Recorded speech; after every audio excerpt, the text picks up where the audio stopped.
We're getting a closer look at some of the neighborhoods that burned off Olive Hill Road. Our 10 News reporter Joe Little is now live in Bonsall with a look at the aftermath. Joe. Well, Steve, Kim, what a tale of 24 hours. I was in this exact same spot going live last night when all hell was breaking loose. And now behind me, really, there's nothing to see. There's no fire. There's clearly no power either. There's that's a sheriff's deputy right there.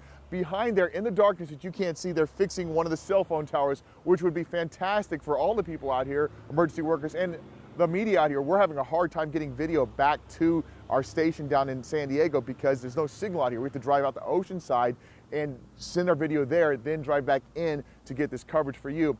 Maxwell Gardner behind the camera. Max, can you pan right so we can see this completely dark hillside? It's sad, yes, I'm showing you complete darkness because Steve, remember last night?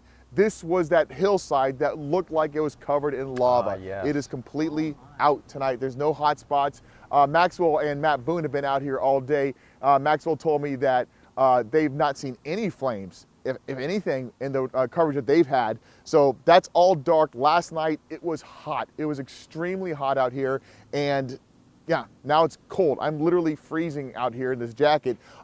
One of the things I did today, I was able to get down into the neighborhoods, back into there where the fire swept through off Lilac Road. I shot some video. I got permission from the homeowners to go on their property and take a look at some of the damage in their place. This fire crew there, they're from Sacramento. They came all the way down from Sacramento yesterday, helped fight this fire.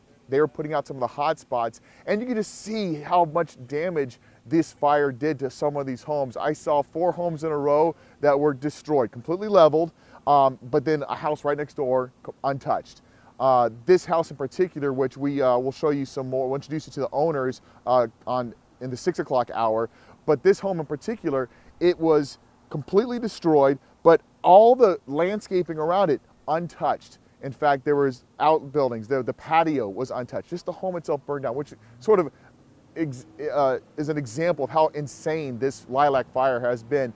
Now coming back out live here in Bonsall again, behind us is, we were just talking, there's a McDonald's and an AM/PM behind us that we wish would be open because we're starving, we're thirsty, and there's no electricity out here. But right here last night, there were 20 fire engines in a row lined up here, ready to go attack the fire up there on Olive Hill Road. By the way, I'm on Olive Hill Road. This is the 76 right here.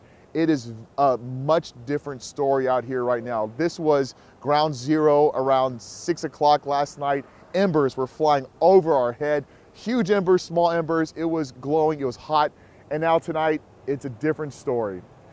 Reporting live in Bonsall, Joe Little, 10 News. Great sight that we all want to see. And we all know what makes the difference. The heroic efforts by firefighters on the ground every time.